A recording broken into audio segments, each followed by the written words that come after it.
Hello guys, magandang tanghali o hapon o gabi sa mundo, sa buong mundo. Magandang tanghali sa Maynila, Mindanao. Meron po tayo dito isang senior citizen at po amin siyang i-interviewin at ito ay nangailangan din siya ng konting tulong.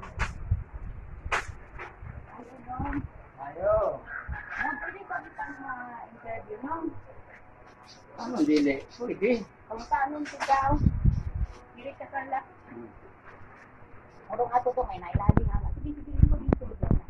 Kung paano di ka unsa yung pang kinabuhi sa pang adlaw-adlaw? Kuani.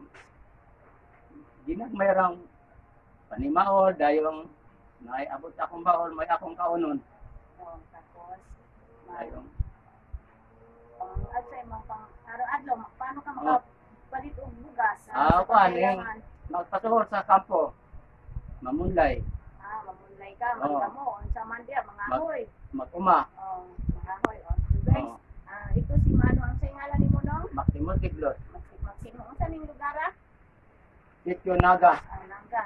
Ito naman si Manong si Simo, ay isa po siya ay senior citizen. Ito ang iyang hanap buhay na lang ay ito pang maon o mangitas ng gulay o mga apoy para lang mayroon siyang pangtawid sa pang-araw-araw niya, makabili siya ng bigat o ano pa mga yung kailangan sa pang-araw-araw. Kung sino po yung gustong tumulong kay Manong, manghihingi po kami ng pasalamat sa inyo. Ilabay na nito sa London, Negros Vlog at Manila, Mindanao, sa buong mundo. O pinangunahan nito ni Ma'am Sally Torres Villandre.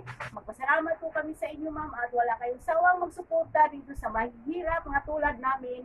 At kung sino yung may loob nga, gandang loob na magbigay dito ng tulong, kahit kunti yan, amin po yung tatanggapin dahil kailangan po yan sa pang-araw-araw. So marami pong salamat sa London, Negros Vlog, Maynila, Mindanao, at pinangunahan nito ni Ma'am Sally Villandre. Maraming salamat, Ma'am. Hindi pa kayo nagsasawang sumusuporta sa mahirap. Salamat po. God bless all.